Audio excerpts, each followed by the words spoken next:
Let's start our video. Okay.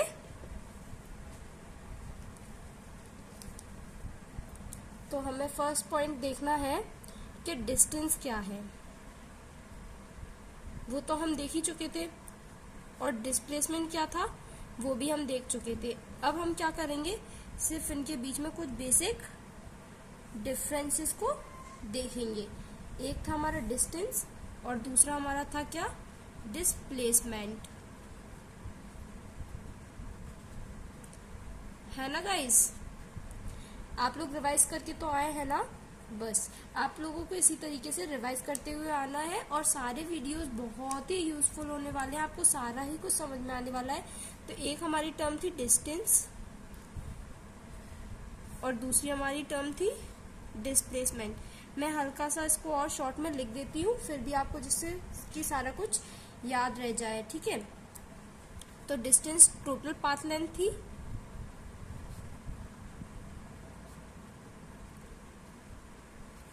और ये क्या था, shortest distance between initial and final position. तो इसका जो फर्स्ट पॉइंट है डिस्टेंस का, वो हम लेंगे, it is a scalar quantity. Scalar quantity मतलब समझते हैं, ऐसी क्वांटिटी जिसमें अपन डायरेक्शन को इन्वॉल्व नहीं करते, जिसमें डायरेक्शन को क्या नहीं करते, इन्वॉल्व नहीं करते हैं, जिसके अंदर हम डायरेक्शन को इन्वॉल्व नहीं करते हैं, जिसके अंदर डायरेक्शन को इन्वॉल्व नहीं किया जाता है, बट मैग्नीट्यूड को इन्वॉल्व किया जाता है। लेकिन इन्वॉल्व किसको किया जाता है, मैग्नीट्यूड को। ठीक है, तो किसी के भी अंदर हम जब बात करते हैं, कोई मैथमेटिकल टर्म होती है, तो एक उसके अंदर मैग्नीट्यूड होता है, मतलब कि जिसको आप नंबर बोल सकते हैं, जैसे 5, ये इसका क्या है, मैग्नीट्यूड। अगर इसको लिख दें अपन 5 किलोमीटर इन नॉर्थ, तो नॉर्थ क्या हो गई, डायरेक्शन। तो इसके अंदर हमें ये चीज को मेंशन नहीं करते डिस्टेंस के अंदर, तो ये कैसी क्वांटिटी हो गई, स्केलर।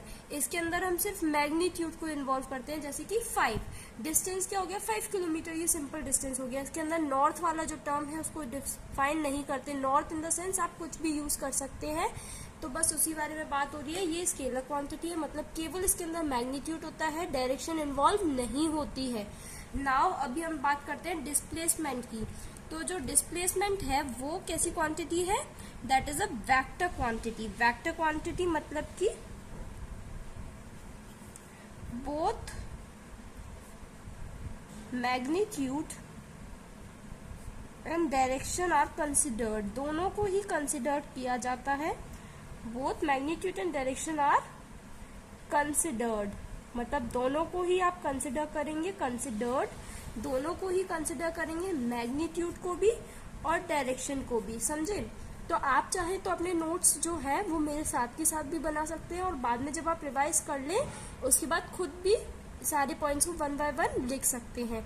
तो डिस्टेंस एक स्केलर क्वांटिटी हो गया, डिस्प्लेसमेंट क्या हो गया आपका, वेक्टर क्वांटिटी हो गया, जिसके अंदर हम मैग्नीट्यूड और डायरेक्शन दोनों को ही लेते हैं। ठीक है, देन फिर हमारा सेकंड जो टर्म आ जाता है वो हो जाता है distance is always positive. Distance is always positive, positive. Okay, distance कैसी होगी, पॉजिटिव होगी, और ये एडिटिव नेचर की होती है, एडिटिव इन नेचर।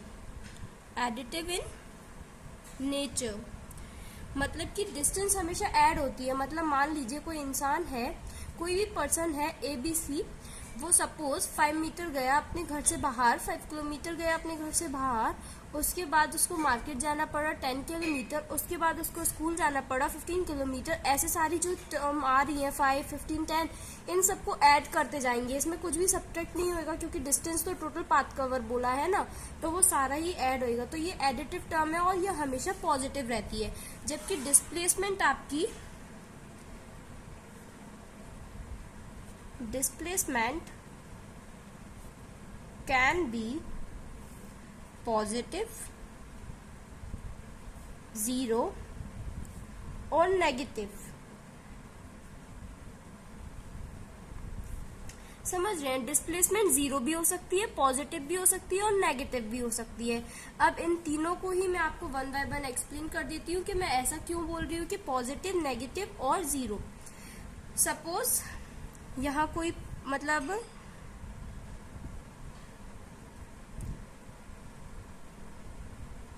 ये कोई सर्कुलर पार्क है, this is what, circular park, ठीक है, जिसका जो रेडियस है वो मान लेते हैं r है। इसका रेडियस क्या है, r है।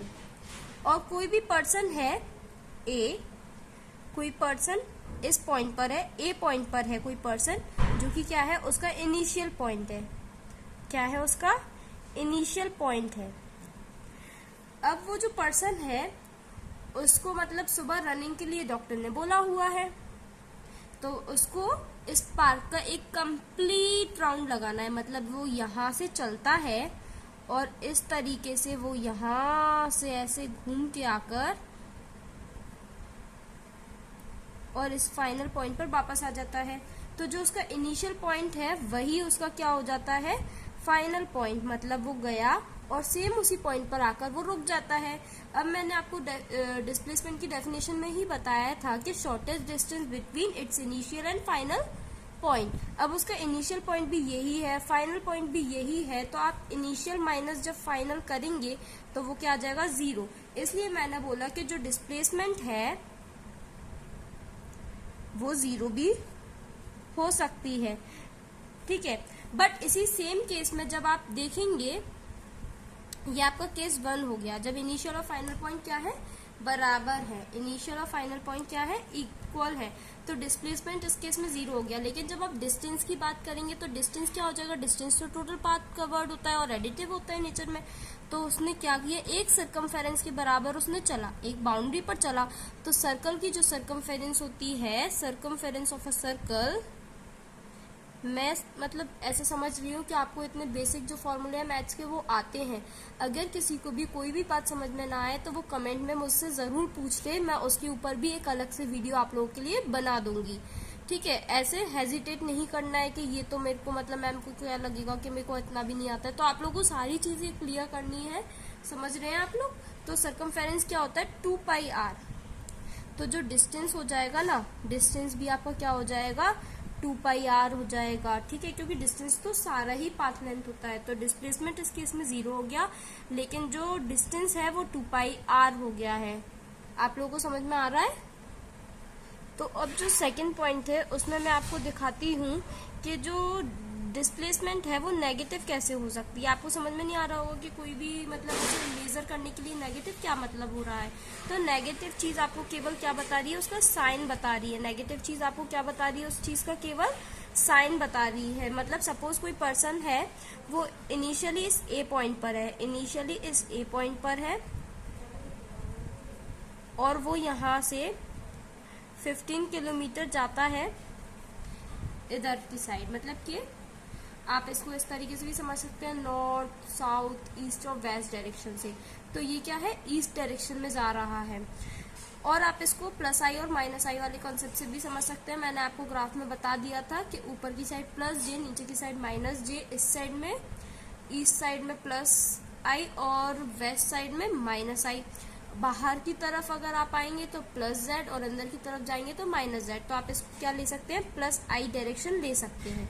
अब उस पर्सन को याद आता है कि वो 15 किलोमीटर बहुत आगे आ चुका है, अब उसको यू टर्न लेकर अपने स्कूल के साइड वापस जाना है, जो कि यहाँ से 30 किलोमीटर है।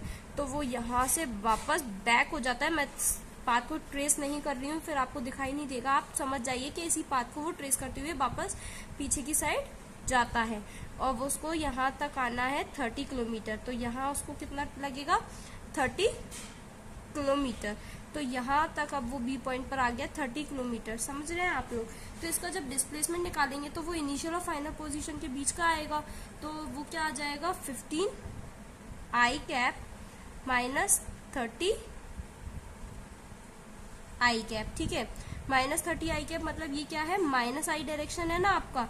इसको आप ऐसे भी लिख सकते हैं कि कैसे, ठीक है, इसको ऐसे डायरेक्ट सॉल्व कर लीजिए तो 30 माइनस 15 कितना हो जाएगा 15, लेकिन माइनस का आई कैप, या फिर इसको ऐसे लिख सकते हैं 15 माइनस आई, मतलब कि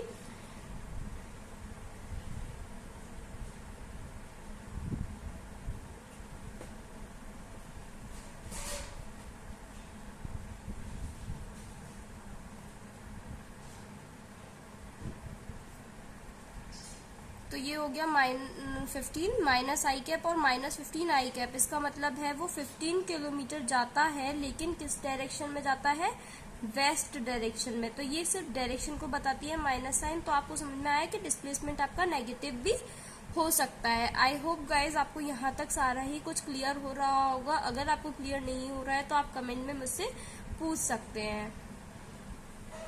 सो गाइज आई होप कि आपको डिस्टेंस और डिस्प्लेसमेंट सारा ही क्लियर हो गया है। अब मैं आपको इसके कुछ एग्जांपल्स करवा देती हूँ, तो आपको मैं इसके एग्जांपल्स करवा देती हूँ, आप इनको याद रखिएगा, ठीक है। तो अपन इसके कुछ एग्जांपल्स कर लेते हैं डिस्टेंस और डिस्प्लेसमेंट के।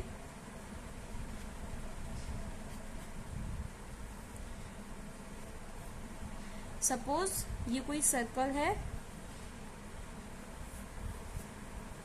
वो इनिशियली ए पॉइंट पर है, ठीक है, और उसने क्या किया है, इस सर्कल की बाउंड्री को 1/4 कवर किया है, covered 1/4 of the circumference of the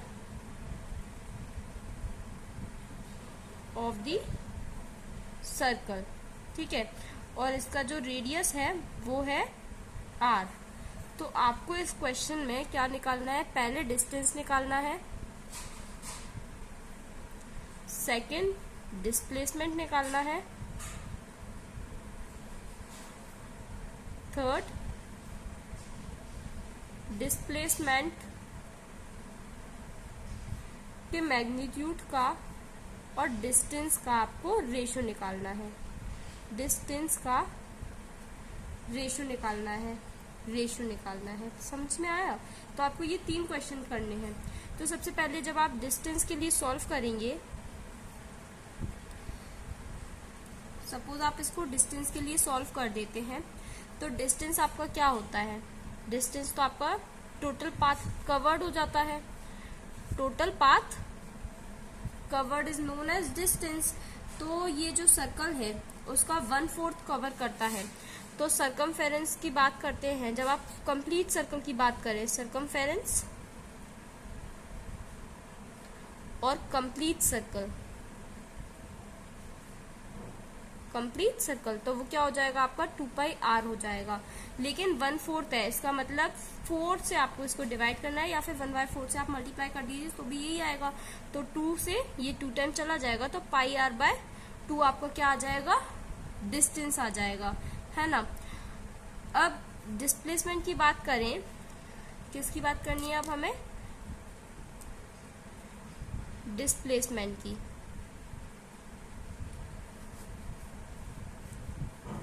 तो अब हम बात करते हैं डिस्प्लेसमेंट की। तो डिस्प्लेसमेंट क्या होता है, इनिशियल और फाइनल पोजीशन के बीच में शॉर्टेस्ट डिस्टेंस। तो आप ये देखिए, ये 1/4 हो गया सर्कल का, यहां पर आ जाता है, मतलब वो ये जो ए पॉइंट है वो चलने के बाद यहाँ आ जाता है, बी यहाँ पर आ जाता है, तो इनके बीच का जो डिस्टेंस होगा वो ये होगा, डिस्प्लेसमेंट सॉरी, क्योंकि शॉर्टेस्ट डिस्टेंस होता है तो शॉर्टेस्ट डिस्टेंस ये होगा।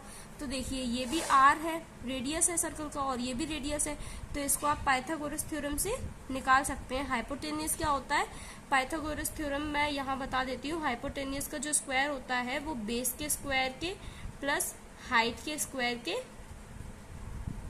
इक्वल होता है। तो हाइपोटेनियस, ये हाइपोटेनियस का जो स्क्वायर होगा वो बेस के स्क्वायर प्लस हाइट के स्क्वायर के इक्वल होगा, ठीक है। ये इससे कोई रिलेशन नहीं है, इसका मतलब इस कंसेप्ट से, ये सिर्फ आपको ये डिस्प्लेसमेंट निकालने के लिए जो फॉर्मूला है मैं वह बता रही हूँ। तो ये देखिए, ये रेडियस है और ये भी रेडियस है, ये हाइपोटेनियस हो गया, ये इसकी हाइट हो गई और ये इसका बेस हो गया है। तो हाइपोटेनियस क्या हो जाएगा, हाइपोटेनियस का स्क्वायर जो हो जाएगा वो इसके स्क्वायर प्लस इसके स्क्वायर के होगा। तो मैं सॉल्व करके दिखा देती हूँ। तो यहाँ पर देखिए AB square is equals to R square plus R square, ठीक है, ये हो जाएगा। तो ए बी स्क्वायर आपका हो जाएगा 2r² के इक्वल। अब ए बी हो जाएगा √2r² के इक्वल, तो r बाहर आ जाएगा, r√2 आपका इसका डिस्प्लेसमेंट आ जाएगा, और you can write it as √2r। ठीक है, तो ये इसका क्या हो गया, डिस्प्लेसमेंट। अब जब आपको इसका रेशियो निकालना है, थर्ड पॉइंट में आपको क्या करना था, डिस्टेंस और डिस्प्लेसमेंट का रेशियो निकालना था। तो डिस्प्लेसमेंट ऊपर था, तो डिस्प्लेसमेंट अभी अभी मैंने निकाला था, जो कि आपको पता है कितना आया था, √2r, और डिस्टेंस आया था π/r। तो आप इसको सॉल्व कर सकते हैं। डिस्प्लेसमेंट का रेशियो आया है √2r, और अपॉन में आप ले लेंगे क्या, डिस्टेंस आया था आपका π/r, तो r इधर मल्टीप्लाई में आ जाएगा और पाई नीचे चला जाएगा।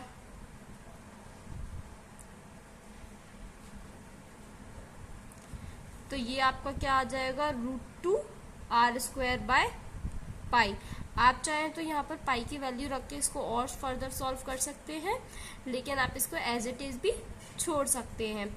अगर आप चाहते हैं कि मैं इस तरीके से आपको डिस्टेंस और डिस्प्लेसमेंट के बहुत सारे क्वेश्चन करवाऊं, तो आप मुझे कमेंट कर दीजिएगा, मैं आपको इसकी प्रॉपर डीपीपीज वगैरह प्रोवाइड करवा दूंगी, आप उसको प्रैक्टिस कर सकते हैं, और जो चीज़ आपको समझ में ना आए वो आप मुझसे पूछ सकते हैं। लेकिन मैं सिर्फ आपको इतने ही एग्जाम्पल करवाऊंगी, क्योंकि हमें ये वीडियोस थोड़ा शॉर्ट भी रखनी पड़ती है, क्योंकि इसको बहुत सारे बच्चे करेंगे और मैंने बहुत बेसिक से करवाया है। तो इतना करने के बाद आपके सारे ही कॉन्सेप्ट बन जाएंगे। सिर्फ दो मतलब सेंटेंस और हैं, वो मैं आपको बता देती हूँ, तो आपका डिस्टेंस और डिस्प्लेसमेंट बिल्कुल क्लियर हो जाएगा। उसके बाद अपन लोग स्पीड से फिर से कंटिन्यू करेंगे नेक्स्ट क्लास में। लेकिन अभी जो दो बहुत इंपॉर्टेंट स्टेटमेंट है, जिनसे एनटीए हमेशा क्वेश्चन ज्यादातर पूछता है अगर इस चैप्टर से कुछ आता है तो वो मैं दोनों आपको स्टेटमेंट बता देती हूँ। सो आपकी जो स्टेटमेंट 1 है, ये बहुत इंपॉर्टेंट है, इसलिए मैं इसको ऑलरेडी ग्रीन कलर से शो कर रही हूँ, तो आप इसको प्लीज याद रखिएगा। जो आपका डिस्टेंस होता है वो डिस्प्लेसमेंट से या तो बड़ा होता है या फिर उसके इक्वल होता है। डिस्टेंस इज ऑलवेज इक्वल और ग्रेटर देन डिस्प्लेसमेंट। ये पॉइंट आपको याद रखना है, इट्स वेरी इंपॉर्टेंट पॉइंट। ठीक है, तो आपको क्या याद रखना है कि जो आपका डिस्टेंस है वो डिस्प्लेसमेंट से या तो बड़ा होगा या इक्वल होगा। लेकिन अब अपन इसको एनटीए और भी इसको ट्विस्ट कर सकता है, तो वैसे बोल सकता है कि डिस्टेंस, यहाँ पर इसका क्या लेंगे, मैग्नीट्यूड, तो डिस्टेंस अपॉन डिस्प्लेसमेंट का जो मैग्नीट्यूड होगा। अब आप खुद सोचिए, जब ये यहाँ नीचे आ जाएगा तो यहाँ 1 बच जाएगा, तो वो क्या हो जाएगा, ग्रेटर देन और इक्वल टू 1।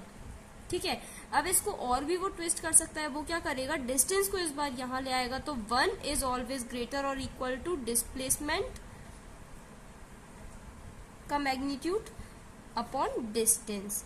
तो ये चीज आपको याद रखनी है। आपको क्लियर पता चल रहा है कि जो डिस्टेंस है ना वो हमेशा पॉजिटिव है, लेकिन डिस्प्लेसमेंट तो नेगेटिव भी हो सकता है और 0 भी हो सकता है और पॉजिटिव भी हो सकता है।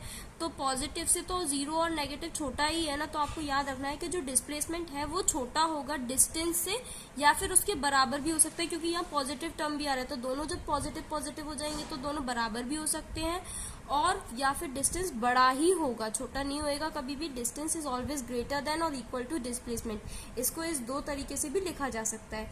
अब हम बात करते हैं स्टेटमेंट सेकंड की। ये आपकी कौन सी स्टेटमेंट थी, ये आपकी स्टेटमेंट 1 थी। अब हम स्टेटमेंट सेकंड की बात कर लेते हैं कि हमारी स्टेटमेंट सेकंड क्या है।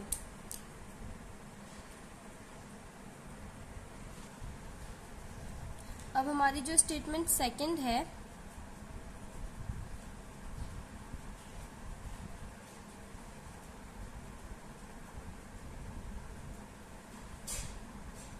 उसके बारे में बात करते हैं। वो बोलती है कि rest and motion are relative terms. मतलब जो रेस्ट और मोशन है वो क्या है, रिलेटिव है। इसको आप ऐसे समझिए कि सपोज एक कोई कार है या फिर आप ट्रेन ले सकते हैं। सपोज आपकी कोई फैमिली है, मैं आपको इसको इधर एक्सप्लेन कर रही हूँ सपोज यहाँ पर एक कार होती है और इसके अंदर एक फैमिली कहीं ट्रेवल करने जा रही होती है। इसके अंदर सपोज 5 मेंबर्स बैठे हुए हैं, ठीक है, 5 मेंबर्स बैठे हुए हैं और यहाँ पर कोई एक मंकी होता है, यहाँ पर कोई एक मंकी है, वो इन लोगों को देख रहा है, कहाँ, ट्री के ऊपर बैठकर इन लोगों को देख रहा है। तो यहाँ पर कोई एक मंकी है जो कि ट्री के ऊपर बैठा हुआ है और वो क्या कर रहा है, ये जो कार जा रही है इसको देख रहा होता है। तो ये जो 5 मेंबर्स हैं वो बस मतलब कार के अंदर कहीं ट्रेवल करने जा रहे होते हैं। तो ये जो मंकी है जब ये इन लोगों को देख रहा है तो वो इसके लिए क्या है, मोशन में है, क्योंकि कुछ टाइम बाद जब ये कार यहाँ से निकल जाएगी और इस मंकी को ये दिखाई नहीं देंगे तो टाइम के साथ उनकी पोजीशन में चेंज हो रहा है। यही मैंने मोशन की आपको डेफिनेशन बताई थी। तो इस मंकी के लिए तो ये क्या हो गया है, मोशन में हो रहे हैं, मंकी के लिए ये मोशन में हो रहे हैं फॉर मंकी। बट इस कार के अंदर जो 5 मेंबर बैठे हुए हैं उन लोगों के लिए एक दूसरा क्या है, रेस्ट में है, क्योंकि उन लोगों के लिए टाइम के साथ पोजीशन चेंज नहीं हो रही है। टाइम बढ़ता जा रहा है फिर भी वो लोग कार में ही है, टाइम और निकल रहा है फिर भी वो लोग कार में है। तो एक दूसरे के लिए तो वो लोग रेस्ट में है, लेकिन मंकी के लिए क्या है, वो मोशन में है। तो यही जो लाइन है वो बोलती है कि rest and motion are relative terms. ये किसके ऊपर डिपेंड करते हैं, they depend on the frame of reference, on the frame of reference। Frame of reference का मतलब ये है कि देखने वाले के नजरिए के ऊपर। जैसे कि मंकी है उसके लिए वही चीज मोशन में है, लेकिन जो 2 सिस्टर्स कार के अंदर है, एक सिस्टर के लिए दूसरी सिस्टर क्या है, रेस्ट में है, और दूसरी सिस्टर के लिए उसकी मम्मा क्या है, रेस्ट में है। लेकिन मंकी के लिए वो सिस्टर भी, उसकी मम्मा भी, उसके पापा भी, भाई भी, सब लोग क्या है, रेस्ट में है। मंकी के लिए वो सारे मोशन में है और एक दूसरे के लिए रेस्ट में है। तो ये क्या है, एकदम रिलेटिव टर्म्स है। रिलेटिव टर्म्स है मतलब कि सिर्फ फ्रेम ऑफ रेफरेंस पर डिपेंड कर रही है। They only depends on the frame of reference.